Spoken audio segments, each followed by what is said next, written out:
Hello guys, this is Nadeem and we are on a mission to teach at least 1 million people how to evolve digitally and earn a living online. Welcome to my YouTube channel. तो last lecture में हमने देखा था Corel Draw का tool section हमने complete कर दिया था।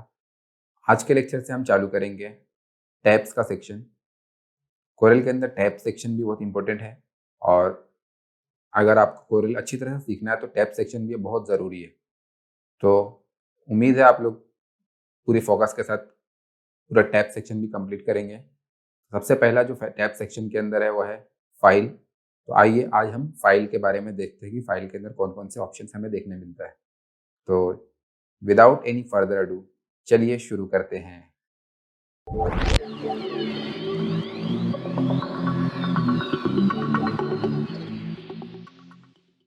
तो ये आ गए हम कोरल के इंटरफेस के अंदर। आप देख रहे होंगे सबसे पहले अपना फाइल टैब है। तो फाइल टैब को जैसे हम क्लिक करेंगे सबसे पहले आता है न्यू। इससे हम न्यू डॉक्यूमेंट, न्यू फाइल अगर लेना हो तो हम न्यू फाइल ले सकते हैं, न्यू डॉक्यूमेंट ले सकते हैं। इसका शॉर्टकट भी है कंट्रोल+N। कंट्रोल+N से हम न्यू फाइल ले सकते हैं। जैसे मैं इसके ऊपर क्लिक करूंगा तो यहाँ पे एक डायलॉग बॉक्स आ जाता है जो मैंने सेकंड लेक्चर के अंदर आपको डिटेल में समझाया था। तो वहां से आप चेक कर सकते हैं क्या है। जैसे ही मैं ओके क्लिक करूंगा तो मेरे पास एक न्यू डॉक्यूमेंट आ जाएगा। उसका नेक्स्ट ऑप्शन है न्यू फ्रॉम टेम्पलेट। अभी हम टेम्पलेट यूज नहीं कर रहे हैं। कोरल के वेबसाइट्स के ऊपर बहुत सारे बने बनाए टेम्पलेट्स है तो ये यूज कर सकते हैं, लेकिन ये हमारे कुछ काम का नहीं है, हम वहां से यूज नहीं करेंगे, हम खुद से क्रिएट करेंगे। फिर उसके बाद जो ऑप्शन है वो है ओपन। जैसे हमारा कोई फाइल बना हुआ है और उसको हमने सेव कर दिया है और बाद में चल के हम उसको ओपन करना चाहते हैं तो डायरेक्ट भी फाइल जहां पे सेव किए हैं आप वहां से जाके ओपन कर सकते हैं। और कोरल के इनसाइड अगर आप कोरल के अंदर हैं तो वहां से भी ओपन कर सकते हैं। जैसे मैं ओपन को क्लिक करूंगा तो मुझे यहाँ पे सारे लोकेशंस दिखाएंगे। अब ये सारे लोकेशंस में जाके आप फाइल जहां पे भी सेव है आप यहाँ से ओपन कर सकते हैं सेलेक्ट करके। इसके बाद फाइल में जो नेक्स्ट ऑप्शन है वो है ओपन फ्रॉम क्लाउड। पहले क्लाउड का ऑप्शन नहीं था, अभी लेटेस्ट कोरल में क्लाउड का भी ऑप्शन दिया जाने लगा है। तो क्लाउड सर्वर के ऊपर भी आप सेव कर सकते हैं। इसके बाद ओपन रिसेंट। तो यहाँ पे ओपन रिसेंट जो भी रिसेंट आप फाइल के ऊपर काम किए रहेंगे वो सारे ओपन रिसेंट के अंदर आ जाएगा। उसके बाद है डॉक्यूमेंट मैनेजमेंट। डॉक्यूमेंट मैनेजमेंट ये उतना इंपॉर्टेंट नहीं है, इसको हम स्किप कर सकते हैं। उसके बाद है क्लोज। क्लोज से हम क्लोज भी कर सकते हैं। जैसे कि कोई भी फाइल को, कोई भी चीज को कंप्यूटर में क्लोज करने के लिए क्लोज बटन आता है। वैसे कोरल के अंदर अगर कोई फाइल आपने ओपन किया है तो उसको क्लोज करने के लिए हमारे पास ये ऑप्शन आता है। यहां से भी हम क्लोज कर सकते हैं या फिर वही ऑप्शन सेम हमारा यहाँ पे दिया हुआ है क्लोज। और फॉर एग्जाम्पल मेरे पास कोरल में एक से ज्यादा फाइल ओपन है, जैसे अनटाइटल 1 है, ये अनटाइटल 2 है, एक से ज्यादा फाइल ओपन है।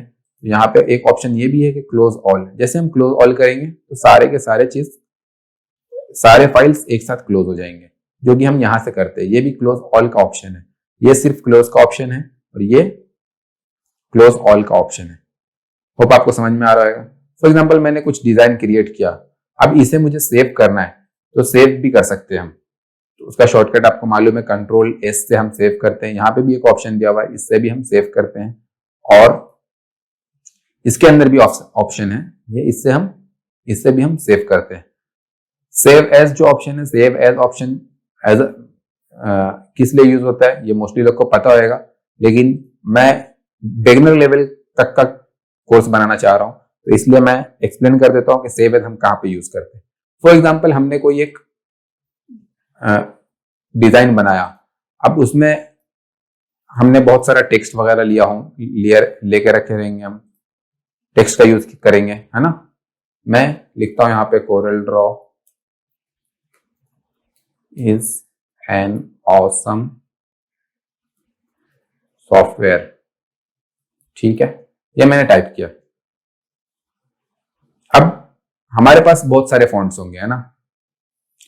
तो फॉर एग्जांपल मेरे पास जो ये फॉन्ट है बैटमैन फॉरएवर, जरूरी नहीं है कि मेरे क्लाइंट के पास भी ये फॉन्ट होगा।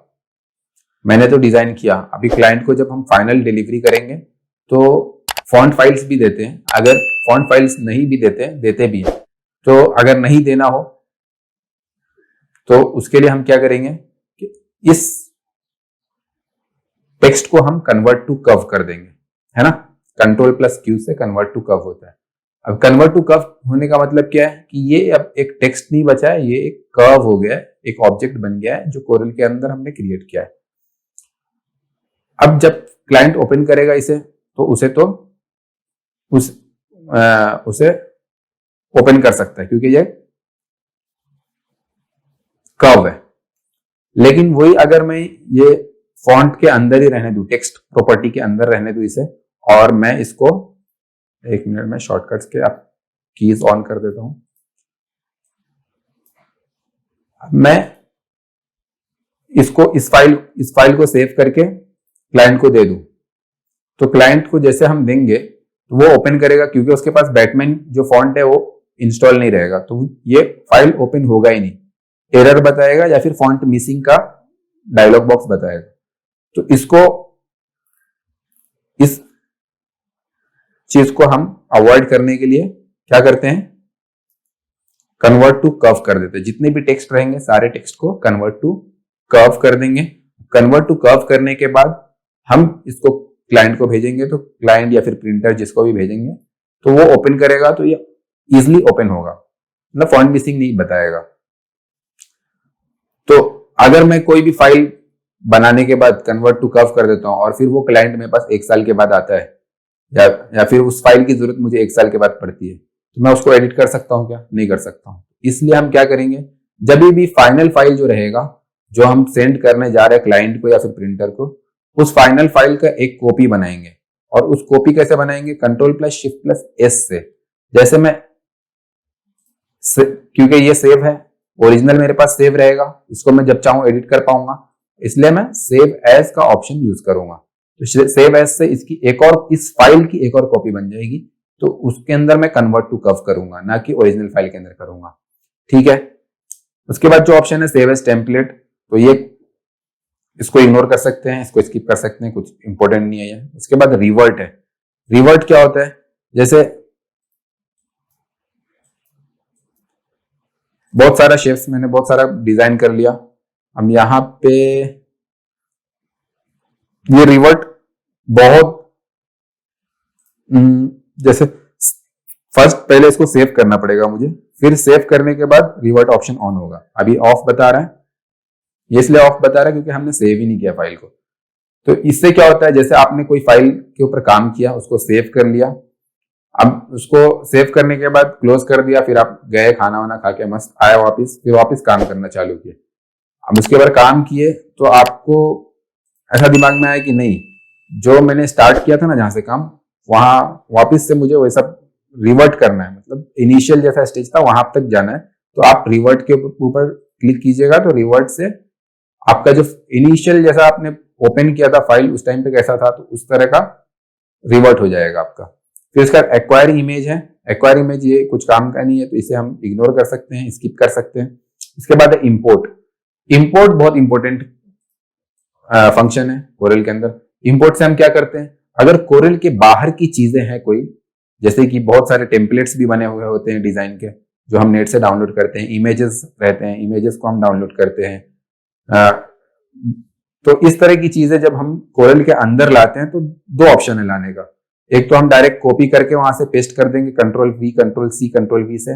दूसरा ऑप्शन ये है कि हम इंपोर्ट करेंगे, कंट्रोल आई से हम इंपोर्ट करेंगे। अब फॉर एग्जांपल मैं इस चीज को इंपोर्ट करना चाहता हूं, तो कंट्रोल आई करूंगा, उसको सेलेक्ट करूंगा और मैं इस चीज को इंपोर्ट कर लिया। ठीक है। अब इसको इंपोर्ट करने के बाद यूज कर सकते हैं हम। इसी तरह से अगर कोई, ये तो एक इमेज था, इमेज के अलावा कोई और भी फाइल रहेगा, फोटोशॉप का फाइल रहेगा तो वो भी इंपोर्ट कर सकते हैं हम, या फिर कोरल का फाइल रहेगा, या फिर पीडीएफ रहेगा, कुछ भी रहेगा तो हम उसे इंपोर्ट कर सकते हैं। ठीक है। इंपोर्ट के बाद है एक्सपोर्ट। एक्सपोर्ट से क्या होता है, तो एक्सपोर्ट भी बहुत इंपॉर्टेंट चीज है। जैसे हमने कोई एक डिजाइन बनाया, तो उस डिजाइन को बनाने के बाद हम प्रिंट के अंदर डालते हैं, तो प्रिंट डालने के लिए कोरल फाइल भी हम सेंड कर सकते हैं, लेकिन जरूरी नहीं कि आपके पास, आपके प्रिंटर के पास कोरल हो, क्योंकि कोरल फाइल को ओपन करने के लिए आपको कोरल का फाइल चाहिए रहेगा। तो उसका क्या अल्टरनेटिव है, कि हम ऐसा कुछ फाइल भेजे, ऐसे फॉर्मेट में फाइल भेजे कि वो यूनिवर्सली एक्सेप्टेड हो। तो यूनिवर्सली एक्सेप्टेड जो फाइल फॉर्मेट्स है वो कौन कौन से हैं? पीडीएफ है और जेपीजी फॉर्मेट है ना, पीएनजी फॉर्मेट है। पीएनजी फॉर्मेट से याद रहे, हमेशा कभी भी प्रिंट नहीं होता है पीएनजी फॉर्मेट से। पीएनजी फॉर्मेट आरजीबी फॉर्मेट होता है और जेपीजी फॉर्मेट दोनों में होता है, आरजीबी होता है, सीएमवाईके भी होता है। तो इसलिए हमेशा याद रहे कि अगर आपको प्रिंट के लिए भेजना है तो सीएमवाईके फॉर्मेट में मींस जेपीजी फॉर्मेट में आपको भेजना है, ठीक है। तो जब भी आपको एक्सपोर्ट करना है कोई चीज को तो एक्सपोर्ट कर सकते हैं। एक्सपोर्ट करने के लिए हम क्या करेंगे, जैसे ये डिजाइन हमने बनाया, अब इस डिजाइन को मैं एक्सपोर्ट करना चाहता हूं, मींस मेरा फाइनल हो गया डिजाइन। अब इस डिजाइन को मैं एक्सपोर्ट करना चाहता हूं, ठीक है। तो डेस्कटॉप पे आ जाते हैं हम।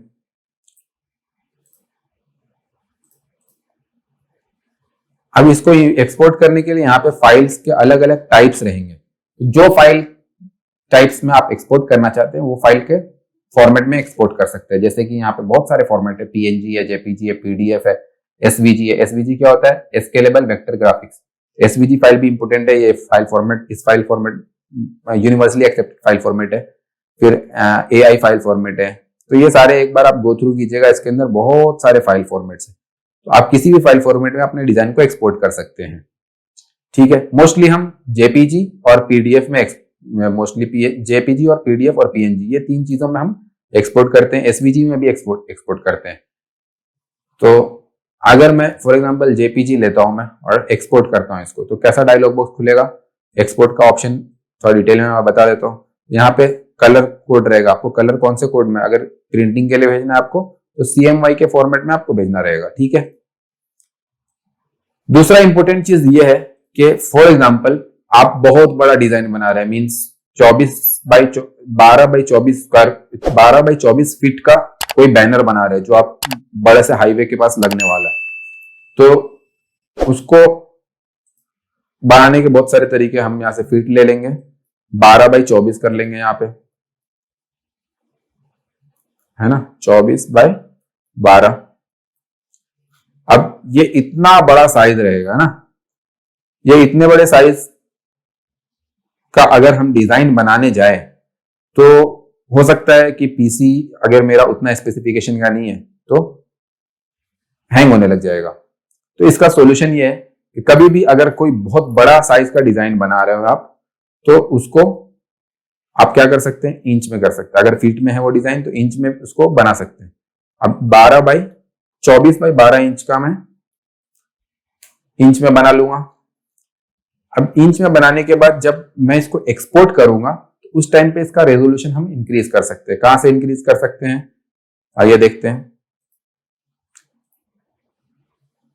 तो यहाँ पे सीएमवाई के है, सीएमवाई के वाले सेलेक्ट करेंगे, ये प्रिंटिंग में जाने वाला है। ये यहाँ पे रेजोल्यूशन है।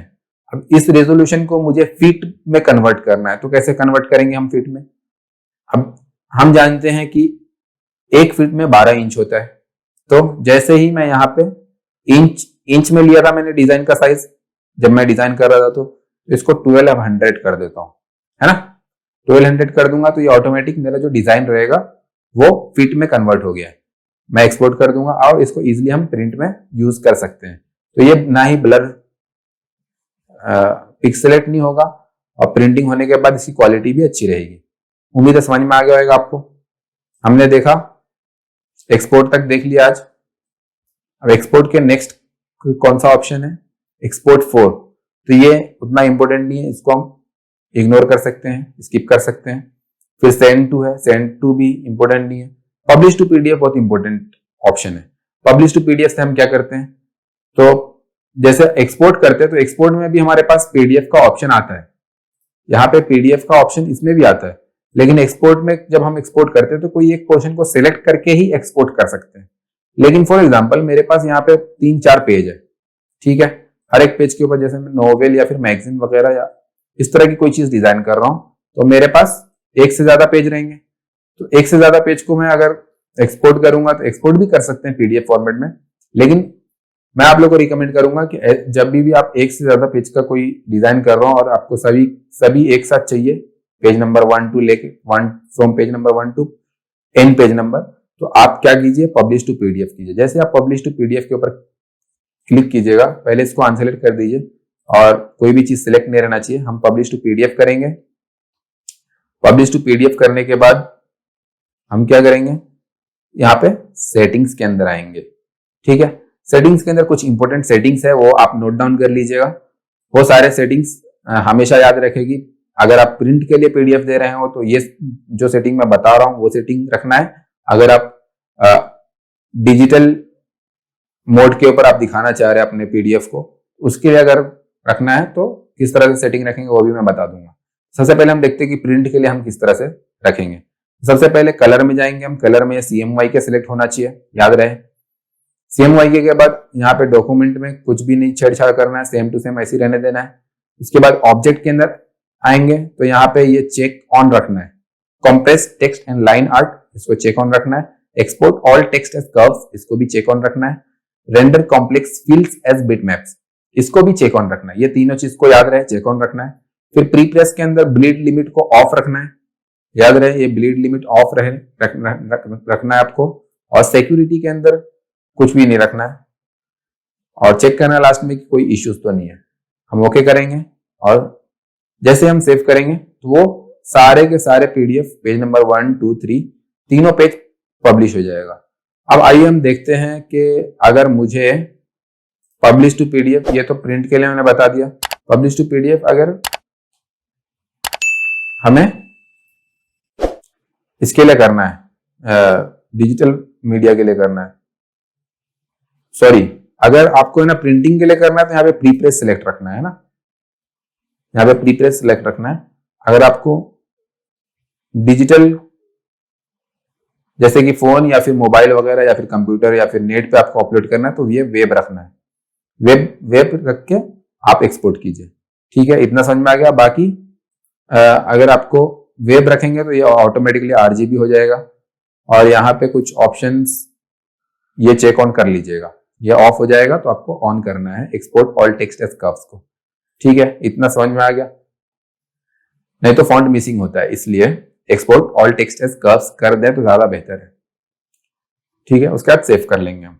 ये था publish to PDF. Publish to PDF के बाद जो ऑप्शन है वो है print merge. Print merge important नहीं, इसको इग्नोर कर सकते आप, तो इसे मैं स्किप कर रहा हूं। उसके बाद प्रिंट का ऑप्शन है, प्रिंटर लगा रहेगा तो आप प्रिंट भी कर सकते हैं डायरेक्ट कोरल के अंदर से। प्रिंट प्रीव्यू, जैसे प्रिंट प्रीव्यू कोई भी डॉक्यूमेंट के अंदर वर्ड के अंदर हम देखते हैं वैसे ही यहाँ पे भी प्रिंट प्रीव्यू देख सकते हैं। और फिर यहाँ पे लास्ट में है डॉक्यूमेंट प्रॉपर्टीज। तो ये बहुत इंपॉर्टेंट चीज है। जैसे कि हमने कोई डिजाइन के ऊपर काम किया और इसके अंदर हमें चेक करना है, क्योंकि अगर मैं कोई डिजाइन बना रहा हूँ प्रिंटिंग के लिए तो हम हमारे डिजाइन में दो तरह की चीजें होती है, एक वेक्टर होती है और एक रास्टर होती है। रास्टर जो बिटमैप या फिर इमेजेस वगैरह हम बाहर से लेके आते हैं, तो जरूरी है कि अगर मैं कोई इमेज बाहर से लाता हूँ, जैसे मैंने ये इमेज बाहर से लेके आया, तो अगर इसको प्रिंटिंग के लिए मैं सेंड कर रहा हूँ तो मेरा ये RGB मोड में ना रहना चाहिए, क्योंकि RGB मोड से प्रिंट होता नहीं है, कलर मिसमैच होगा। तो इसलिए हमें जरूरी है कि जब भी कोई डिजाइन को हम प्रिंट के लिए भेज रहे हो तो उसका मोड चेक कर ले एक बार। अगर RGB है तो उसको CMYK में कन्वर्ट कर ले। तो मैं इसे CMYK में यहां से कन्वर्ट कर लूंगा। अब CMYK में कन्वर्ट हो गया, तो इसके लिए ही ये सारी चीजें चेक करने का एक अच्छा तरीका यह है, जैसे कि अगर फॉर एग्जांपल डिजाइन जब हम बनाते हैं तो बहुत सारे कंपोनेंट्स रहते हैं, उसमें बहुत सारे इमेजेस रहते हैं, तो सबको एक एक करके हम चेक करने जाएंगे तो बहुत टाइम हो जाएगा। इसलिए शॉर्टकट ये है कि डॉक्यूमेंट प्रॉपर्टीज में आए। डॉक्यूमेंट प्रॉपर्टीज में आएंगे तो इस डॉक्यूमेंट के अंदर जितनी भी चीजें हैं वो सारा चीजें हमारे पास एक साथ आ जाएगा। अब यहाँ पे नंबर ऑफ ऑब्जेक्ट्स कितने हैं, 2 ऑब्जेक्ट है, नंबर ऑफ पॉइंट्स कितने हैं, ये सारी चीजें आ जाएगी। तो हम सबसे पहले चेक करेंगे बिटमैप। बिटमैप के अंदर आके चेक करेंगे कि CMYK है या RGB है। अगर RGB है कोई भी बिटमैप तो उसको CMYK यहां से चेक कर सकते हैं हम बेसिकली कि CMYK में कन्वर्ट कर देंगे। यहाँ पे इफेक्ट्स वगैरह सारी चीजें चेक कर सकते हैं। इफेक्ट्स भी अप्लाई नहीं होना चाहिए प्रिंट करने से पहले। अगर आप प्रिंट में भेज रहे हैं तो ड्रॉप शेडो वगैरह का इफेक्ट जो होता है वो इफेक्ट आपको याद रहे कि अप्लाई नहीं हुआ होना चाहिए। अगर आप ड्रॉप शेडो यूज कर रहे हैं तो ड्रॉप शेडो या फिर कोई भी इफेक्ट को आपको कन्वर्ट करना है बिटमैप के अंदर, उसके बाद भेजना है।